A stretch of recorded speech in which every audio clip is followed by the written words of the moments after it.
ਤੈਨੂੰ ਕੋਟੀ ਕੋਟੀ ਪ੍ਰਣਾਮ ਮਿੱਟੀਏ ਪੰਜਾਬ ਦੀਏ, ਸਾਨੂੰ ਦਿੱਤੀਏ ਤੂੰ ਵੱਖਰੀ ਪਹਿਚਾਣ ਮਿੱਟੀਏ ਪੰਜਾਬ ਦੀਏ।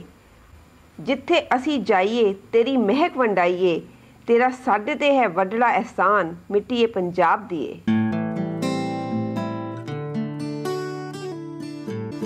These are the cherished images of couple Dave in Melbourne, who came to Melbourne in 2010 to collect Puran Singh's ashes from the cemetery in Warrnambool, where they have been preserved since the past 63 years.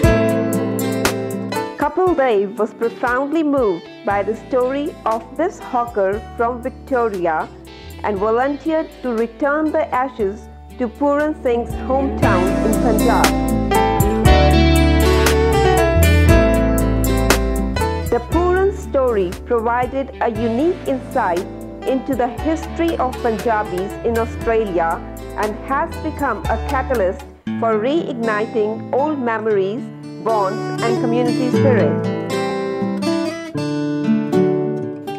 Sardar Veer Singh Johal, Sardar Narayan Singh Heer, Nuta Singh, Harman Singh, Indur Singh, Isur Singh, Sunda Singh may sound as familiar Punjabi names, but these were the names of a few enterprising Punjabis who crossed the 7 seas to come to the land down under in year 1898. Many Punjabis took part in the rush for gold on the Victorian fields, while others worked as hawkers in the central Australian desert, traversing thousands of kilometers, making a living by selling a variety of products.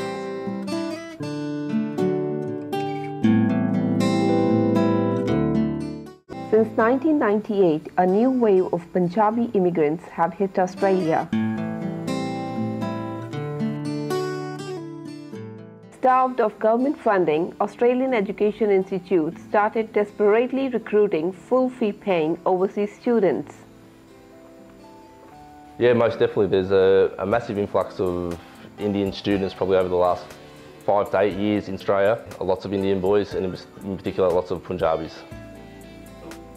Australia's rush to bring in labour to feed an economic boom meant the door to Down Under was suddenly wide open. Keeping the tradition of strong inherent pull for overseas settlement, year 2005 witnessed unprecedented numbers of Punjabi students thronging to Australia. Presently, there are about 91,440 Indian students in Australia, and 80% of them are Punjabis.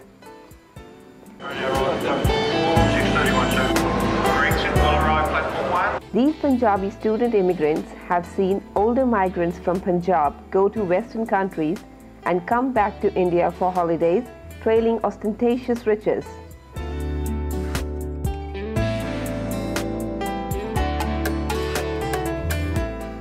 This could be a reason which is acting as a catalyst in their decision to come to Australia. I think most of the young people in Punjab, they don't want to participate in agriculture industry, and on top of that the agricultural land is shrinking now. Not many industry there in Punjab, so they can't find a job, and on top of that they can't compete in the central quota to get into IIT or big colleges or big institutions or to get enrollment in big universities. So they don't have many options available for them, so they have to find out a way to get an opportunity. So that's why they're coming.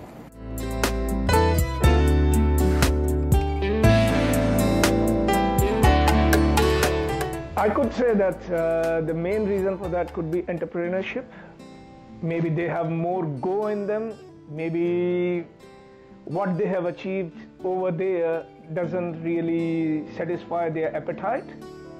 So they need to do a little bit more than what a normal person wants to do or is satisfied with. Maybe a person is very satisfied with having rice and dal, but maybe there is one person who says, I would like to have a piece of meat also.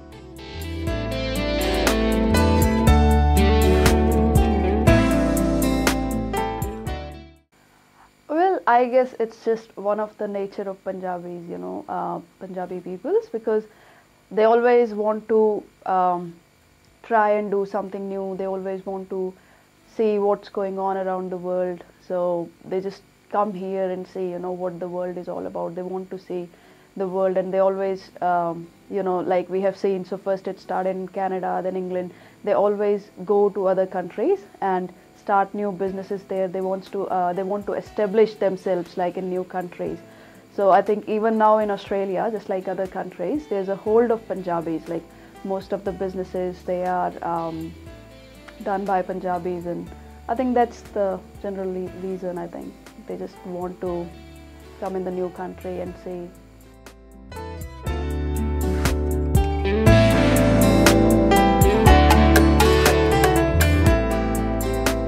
Yeah, the reason was to come here. For me, actually, I want to do something change, because my whole family, they have a government job, they do their own business and government job. I want to do something different. The problem is in India, you have degrees, you have experience, but still you cannot get a good job there. If you can get a good job, that means you're well lucky. But here we have a option, we have opportunities. That's why we come here. That's the only reason to come here.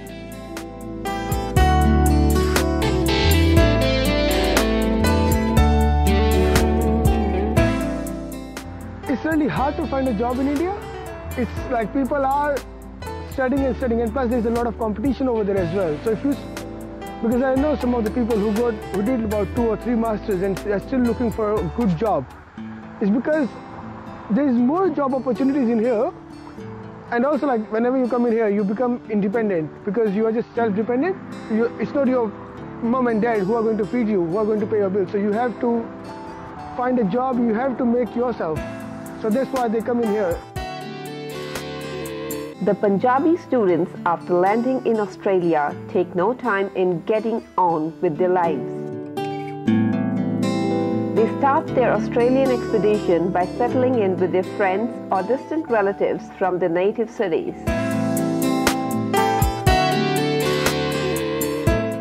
They share food, power and phone bills in a cramped, expensive accommodation along with 3 or 5 intimates. For every Punjabi who grew up in relative luxury in India, this seems to be a tightrope walk. The first problem we face here, that is accommodation. We have to use the share accommodation over here because we don't have much money to take, you know, like to prefer the separate accommodation rather than shared accommodation. So it's really hard sometimes to get the accommodation here. My cousin told me the one accommodation and I preferred to go to that place, and I lived with that girl.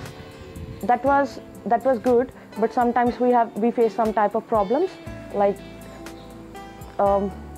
because you know everyone has a different nature in the community, and everyone has their different living style to live in the life, you know. So it's really hard sometimes to cope with every person with their personalities, because sometimes they feel bad about some things and we don't know about their nature. So that was a major problem initially.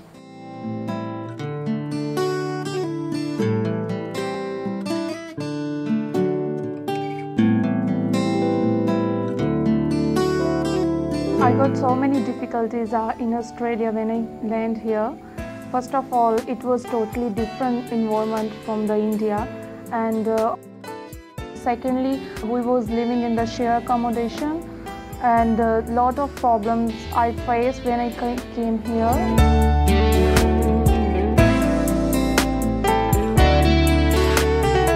When I came in Australia, I've seen that a lot of Punjabi students, they are like living in one house and in a sharing apartment, because they have to save money to, you know, so that they can they can earn for their living, and also pay the fees for the universities. Yeah, but what I noticed is that after a meantime, when they start their period as a struggling, but after a certain period of time, after 2 years, when they are settled in the job, then they're ready to spend a lot of money on themselves, and they are like happy to live in this country.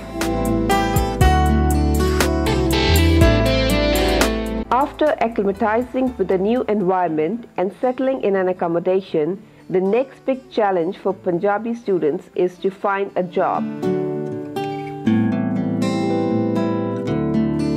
Immediate cash flow is necessary for meeting day-to-day expenses and saving some funds for paying exorbitant college fees. This is the real-time struggle for them, studying as well as doing jobs.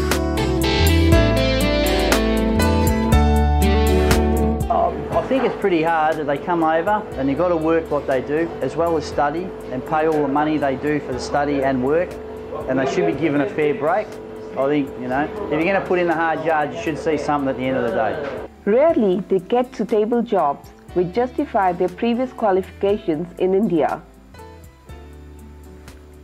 True to their brave nature, these Punjabi students don't panic and move on with gusto.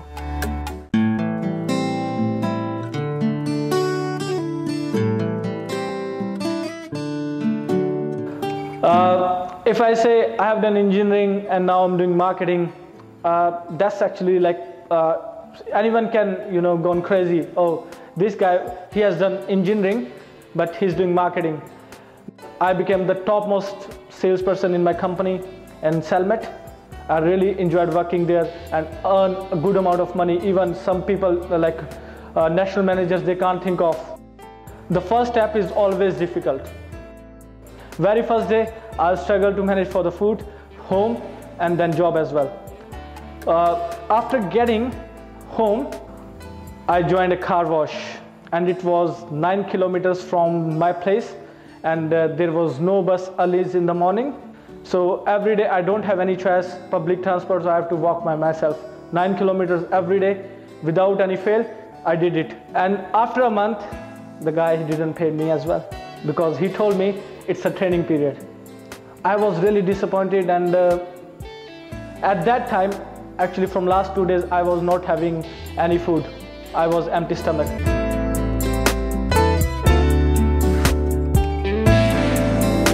When I came here and I struggled, I tried to get job, but it was not easy.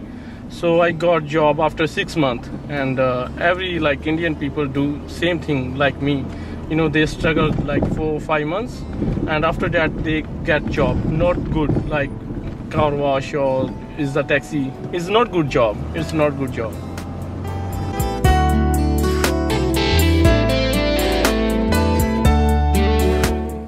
To find the first job, that is really hard in Australia, because we don't know someone and we feel very, we feel very nervous. So it was really hard for me initially.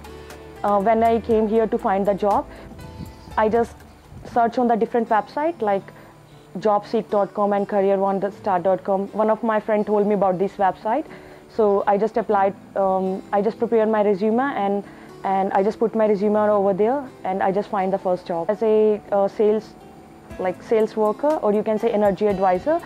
I just start knocking from door to door, and initially it was really hard because for me, that was really hard to understand their accent. I was good in English, but I can't understand their accent properly, because we people speak very fast and fluent English, but they are really slow, so we have to slow down.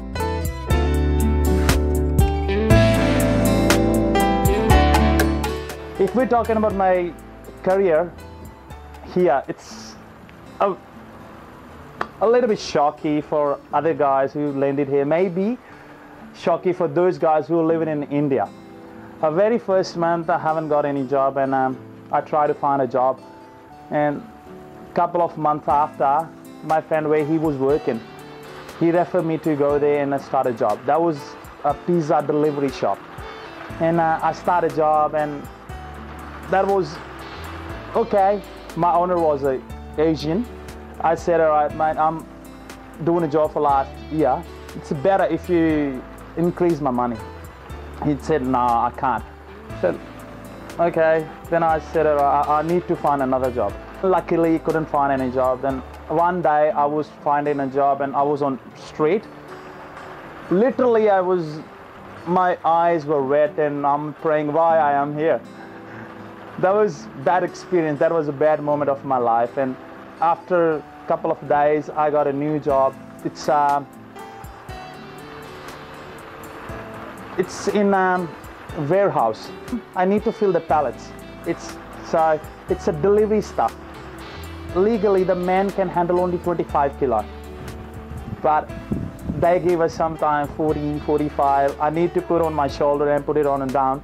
So it's a hard time. That was a really hard time, but it's fine. Then later on, I done my security course, and then I'll find a job in security. But still, in this field, which I'm doing at the moment, it's not that easy.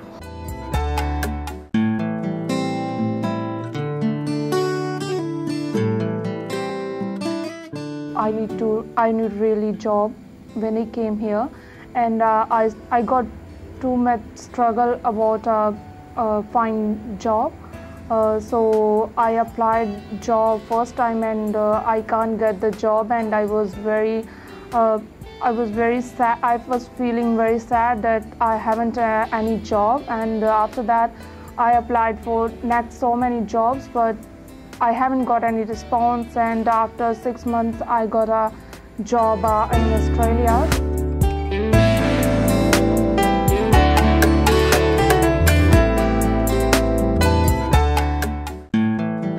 It took me about 5 or 6 months to get a job, and again I said, like, I used to apply about 15 to 20 jobs every day, and then I got only about 4 or 5 responses after applying more than 100 or 200 jobs. And the first job was just marketing. So I used to go to door selling stuff. So yeah, I used to do marketing of Telstra, which is a phone company in here. So I used to go to door. It was really hard because I used to go in the evenings, and once people are coming from the jobs after, they are really tired and they don't really want to listen to any of the marketers. So I used to knock on the doors. They were really pissed off.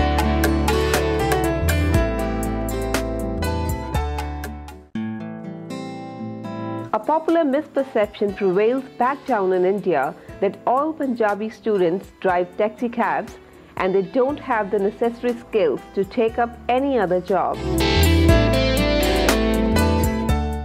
Because most of them only passed 12 when they came here, so they don't have any IT or other qualifications, so they can't find an office job, but they have to do something.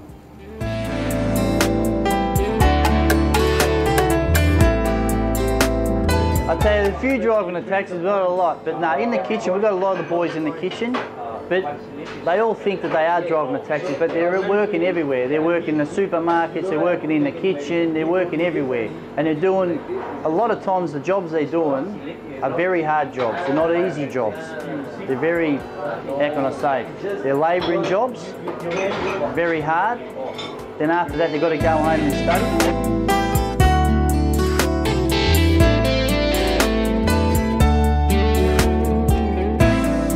I've crossed paths with Punjabis in various work environments, in the hotels, on the front desk of the hotels, most definitely in the kitchens, chefs, front of house and kitchen hands. But undoubtedly there's a lot of them who become taxi drivers. I suppose driving is a bit of a universal skill. I mean, if you can drive, if you navigate the roads probably in India, then you can certainly probably navigate the roads here. Navigate the roads here in Australia. It's also something that with minimal training, you can at least get yourself to a sustenance income. Certainly these taxi drivers aren't earning massive amounts of money, but they can certainly get themselves to a point where they're putting a roof over their head and food and providing for basic needs almost immediately.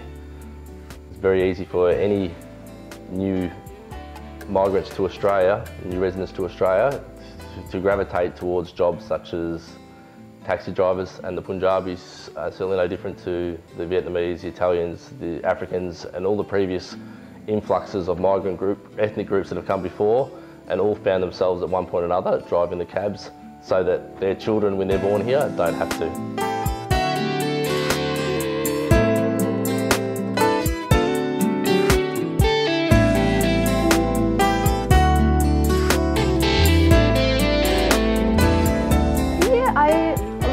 There are majority of students who do drive taxi, but I don't think taxi is the #1 thing in there. Even if you see all the insecurity, most of them are Punjabis.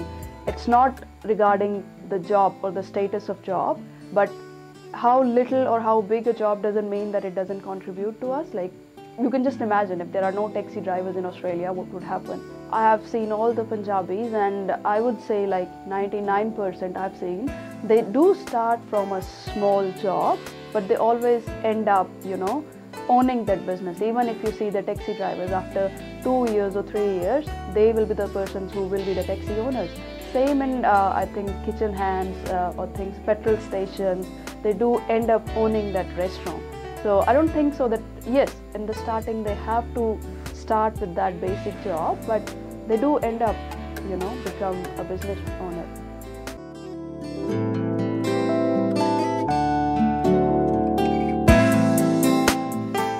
Moreover, the financial incentives in driving taxi cabs are dwindling considerably. In taxi business like 2 years ago, and people thought it's a good business for money, so that's why all like Punjabi, come to drive taxi. So now it's not good, good business. Just we can earn money just 800 or 900 in a week. It's not enough, and everyone making money in their business like more than 1,000 or 1,200. But now taxi business is going down. It's not good now. So, but people are coming here because it is easy job, but on weekends it's very hard job.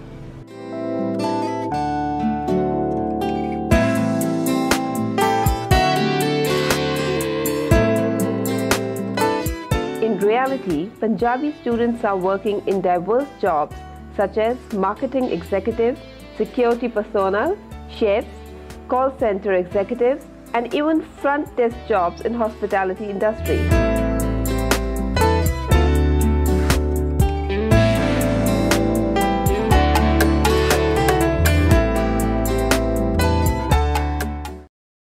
From the word go, Punjabi students enter mainstream Australian labour market. They take very less time to assimilate with the Australian social fabric and culture, thus contributing productively to the Australian economy. The Punjabi students, I believe they've assimilated very well into Australia because there's a lot of similarities between how we conduct our day-to-day lives and how the Punjabi boys conduct their day-to-day life. We eat fairly similar foods. I think they're very fast. They're used to being the outsider, and as such, when you're used to being the outsider, you're used to changing yourself to accommodate other people rather than have other people change to accommodate you. That's the way for any minority, regardless of where you're from. And I probably find in most workplaces the Punjabis have done just that. For some, communication might be a problem, but the zest and eagerness to apply themselves to the task overcomes this deficiency. I've never had problems communicating with the boys. They've been pretty good. They're all willing to learn. You want to know something? Half the battle, if they're willing to learn, the communication, you can overlook it because they watch. They're pretty smart and they click and they're on the ball. They're pretty good. They're pretty good.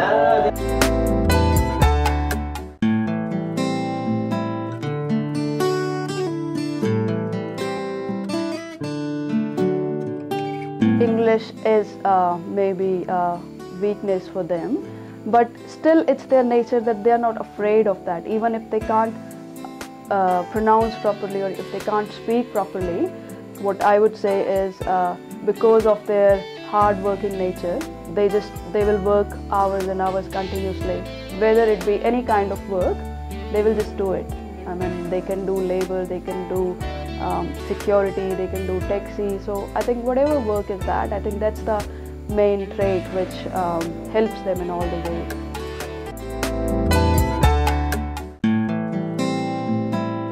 Punjabi students are proud and tough.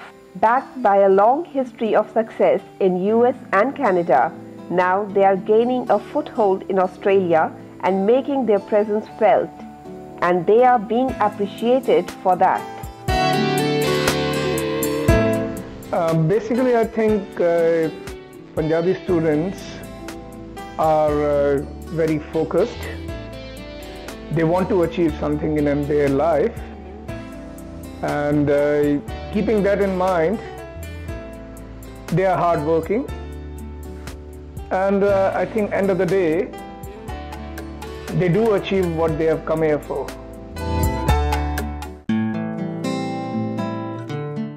The Punjabi boys are the hard-working boys. They've got good ethics, good morals, work hard, always find something to do, very creative.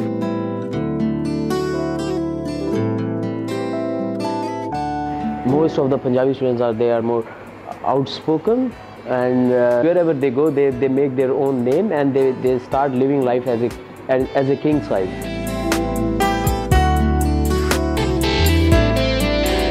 What I like about the Punjabi fellas, they're easy going, they don't force things on you, and that's also a good thing about Australia. Everyone come together, we work together, we share each other's culture, we all learn from each other. They're not heavy-handed in that, and they're very friendly, very friendly. And I've got more Punjabi mates than Aussie mates, probably because I'm always at work. They're not scared to get in there, and they won't back down. If someone gives them a hard time, I like that, they get in there and they fight it out, and that's what I like about them.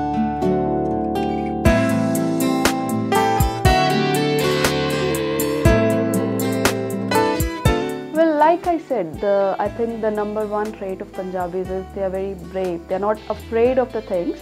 They, like I said, they just live in the present. They are very open-minded and they are very innovative, I would say. So they just find something good in all the aspects. They will do all the jobs. They are not afraid of things, or they don't think that if we do this, what will happen? If we do that, what will happen? Wherever they go, they will make friends with those people. They are not afraid that we won't talk to them. They just mingle with everyone in the society. I think that's the big reason that why they are excelling in those jobs.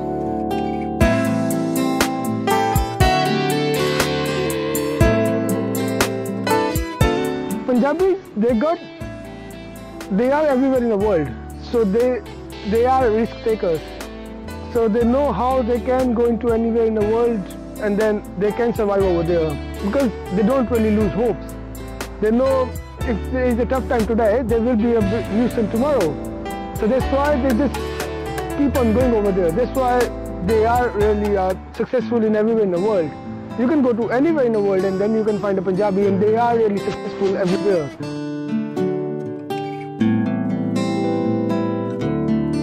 Punjabis, they are especially known for their confidence, their passion, and their way of approaching the targets. We don't need to prove this, we have already proved in Canada.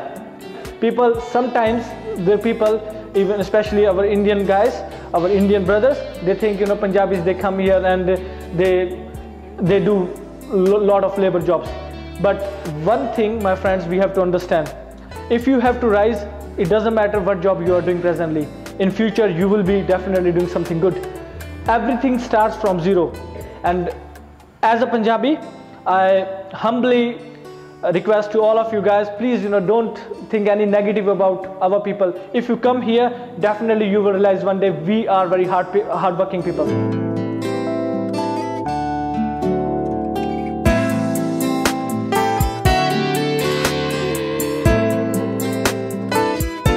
I've always found the Punjabis to be very, very friendly, much what I said before, because I think they have a fairly similar honest system to what we have here in Australia.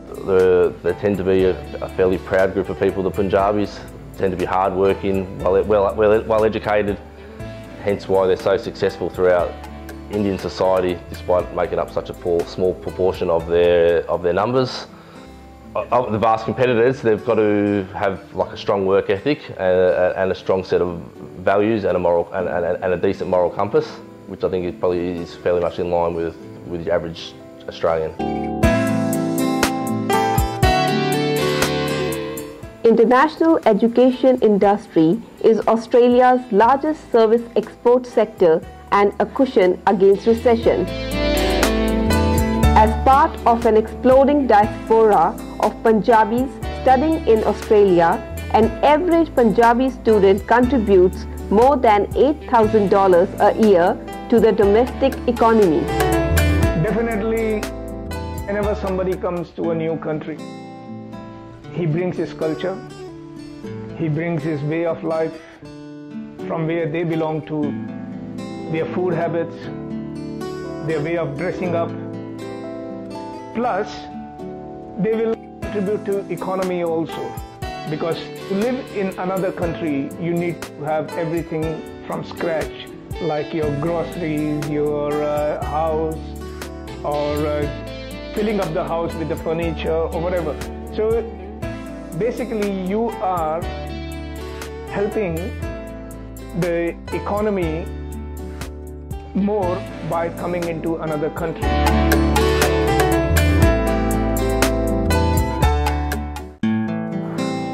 They contribute a lot, because almost all Punjabi students working for a TFN, they pay how much they earn, they pay there for tax, and also they pay a lot of fees for their courses as well. So if we're talking about the Punjabi students, we have a lot of Punjabi students in whole over the Australia, and they pay a lot, and they play a good role for economy rise. If we go through the school fees, when I come, I spend about $16,000 for a year. So you can imagine that I'm just talking about myself. So how many students they come every year, and how many students already been here. So, and also tax paying and another couple of things. As if we're talking about the Punjabi students, they are very fashionable as well. They go to the market and spend a lot of money for their clothing. They spend a lot of money for their meals as well.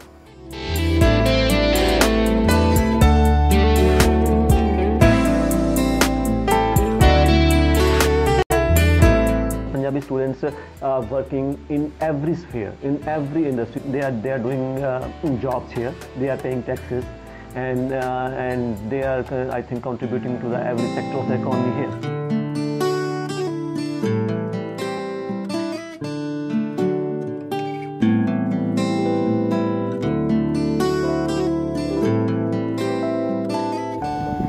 If we talk about the Punjabi community, they are really playing the great role in the Australian society, because the Punjabi people, they are normally doing in the night shifts. If we talk about taxi, security, these jobs are people only can do in the night time, you know. So they are really doing the great favor for the Australian society, and like they're doing the taxis and security jobs. It's really hard. Sometimes the people feel it's really hard jobs, because they have to be secure, they have to take the risk in the life. On the Friday or weekend nights, the Aussie people, they have to go to clubs and all these things, so they are not preferring to do the jobs on the weekends. But the Punjabi community, they are sacrificing everything, so they are playing the really great contribution in the Australian society. Yeah.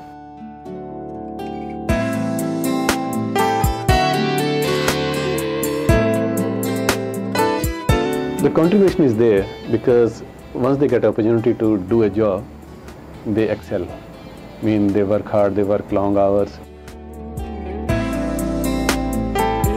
Recognition is well overdue for these Punjabi students who initiated the trend and make such an important contribution to Australian economy. Definitely there is contribution by our community and our people. And no one can actually comment on that, you know, what we are contributing, because we have already proved it. In Hindi there is a famous verse, "Satya ko praman ki zarurat nahi hai." Means if there is truth, you don't need to prove it. It's already proved. And many of our Punjabis, they are in police right now. They are in engineering and ID jobs as well. Some people, they think most of them are in labor jobs, but that's not correct properly. If they are in labor jobs, now they are owning their own businesses. That's where, like, you can check anywhere. Even students, like I got a lot of friends, they are students and still they own companies.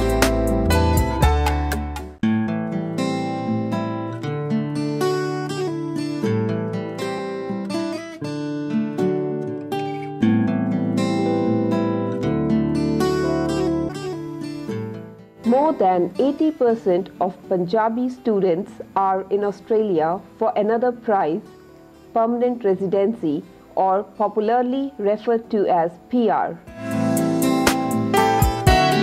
Punjabi students desperate for permanent residency is not a popular cause, but the facts are that Australia encouraged them to pay exorbitant fees at local colleges and failed to ensure they weren't exploited. Overlooking their productive contribution to the economy in what amounted to be a retrospective legislation, Australian government has changed the rules, thus leaving about 50,000 Punjabi students' future in limbo. The hopes of getting PR dashed and future in great predicament. Every time we have a change of government or a change of government policy or a change of ministers, the rules and boundaries change, which, regardless of whether they change for the right or wrong reasons, are definitely unfair for people who are already in the system.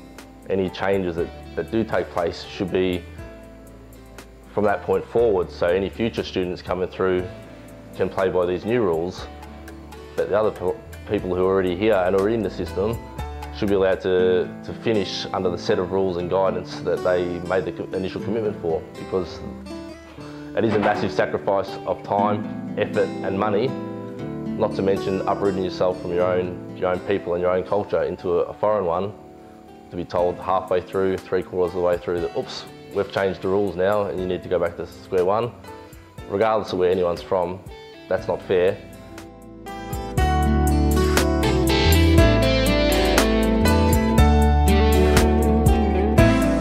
I think that at the first instance, Australian governments are allowing the people that they will get the permanent residence after completing their education there.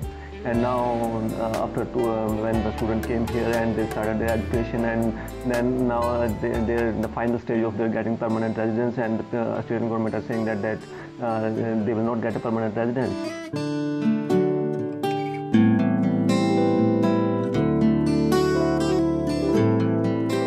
I don't think it's justified.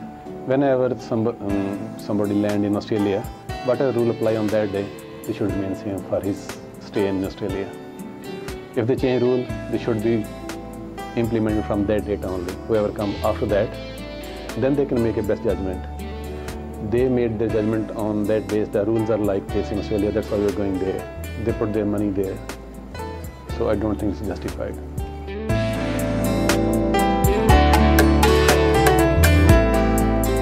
The Australian government started debating immigration and population. It's not fair, but you're talking politics. See, the problem we had before and what the government's done, we had a lot of the Indian students coming over. I'm not saying not all of them, some of them. It doesn't matter, in some nationalities you're going to get bad, you're going to get good. For some reason you always think of the bad, you never think of the good. You know what I mean? And I think what it was before, a lot of them were coming over, they were getting into industries, getting their residency, and they were mucking up for the other ones coming in. That's what the problem was.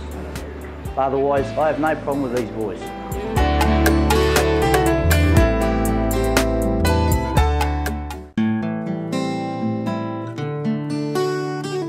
Australian government want to, because they're thinking like there are lots of students and they just want to take the cream out of that.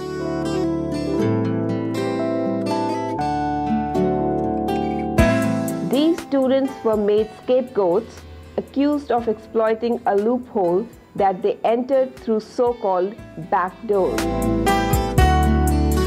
I don't get it one thing when I come here and they asking you need to get specific band, specific score for IELTS, but now they're increasing it.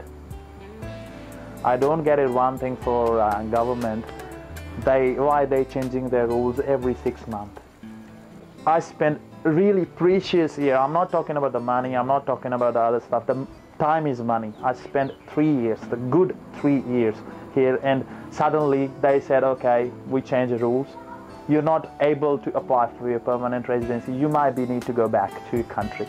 So think about it. When you spend good 3 years and suddenly somebody says, all right, you're not able to stay here anymore, so you don't need to go back.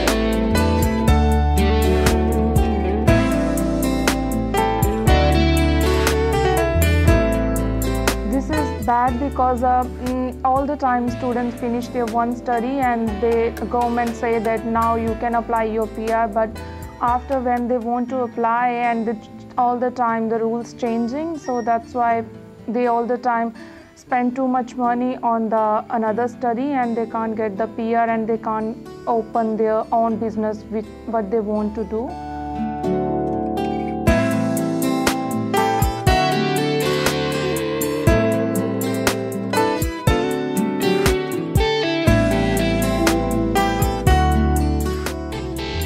That's not good. The government is changing after every 6 months. They are changing the rules for PR point system and everything.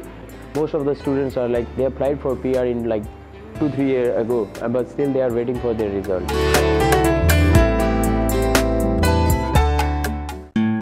If you talk about this new rule system, actually the students are really not happy about this. If they are again changing the rule all the time, it is not good for the students and they can't cope with this one. They have to leave the country at the end.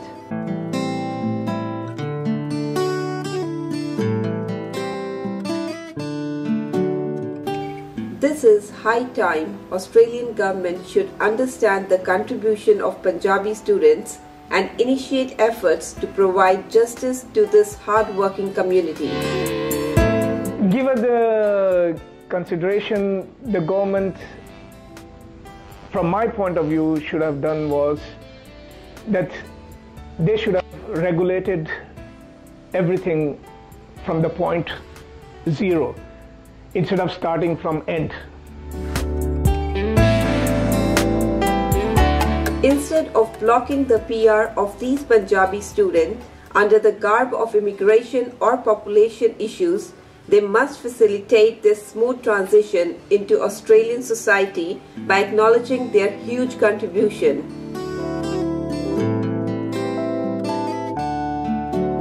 All anyone wants is an equal opportunity to present themselves under any given rules.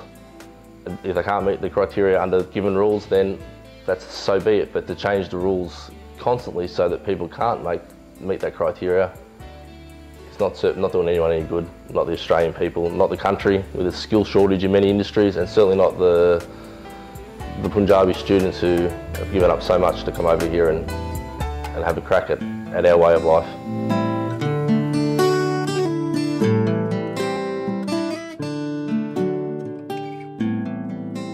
DIET should provide them with priority in the visa processing stream for the residency against those applicants who have never visited Australia. I think so the Indian or other students, those who are studying here, they are the good option rather than calling the people from the different nationalities. Because these students, they studied from the Australian study or education criteria. They already studied about these things. So they are more skilled and they can easily understand the people or companies' requirements.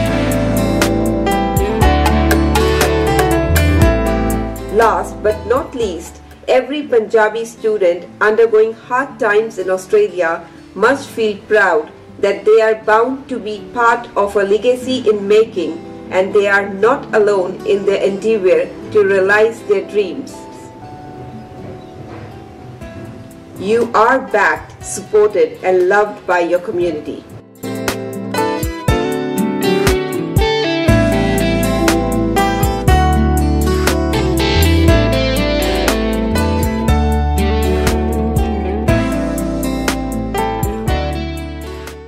विश्वास दे बेड़े ने पार हुंदे जिन्ना कीता विश्वास वो तर गए ने जिहदा विश्वास डोले ये इतिहास दसे वो मौत तो पहला ही मर गए ने मेहनत जेड़े कम नूं लख बन खलोवे सुक्का कंडा फुल के गुलदस्ता होवे ਅਸੀਂ ਹੁਣ ਕਰਮ ਭੂਮੀ 'ਚ ਆਏ ਹਾਂ ਸਾਡੀ ਜਨਮ ਭੂਮੀ ਹਿੰਦੁਸਤਾਨ ਸੀ ਔਰ ਇਸ ਕਰਮ ਭੂਮੀ 'ਚ ਆ ਕੇ ਅਸੀਂ ਆਪਣੇ ਅੱਛੇ ਕਰਮ ਕਰਨੇ और उस अच्छे कर्मां दा करके सानू जरूर ओदा कुछ ना कुछ फल मिलेगा। जो करो चंगा करो किसी का बुरा ना करो। The spirit of Punjabi, that Punjabi is a बल्ले बल्ले and बाकी सब थले थले। लगे रहो ते असी जरूर कामयाब होवांगे, असी जरूर अपनी मंजिल ते पहुंचांगे। If you persevere and you work hard enough, eventually it'll come. All I say is push yourself, my friend. Just push yourself, that's it. Go harder. Go hard or go home. That if the doors of opportunity are open to everybody, they're not worth going through. What they really meant was that if something's easy, it's probably not worth it. So there is a reward at the end. You've got to plug away, everyone has to plug away, but there is a reward at the end. And just jumping through hoops and following all these changing rules might not be pleasant, but the reward at the end of the time means that your children will be born into a world of opportunity with only 22 million competitors rather than 1 billion.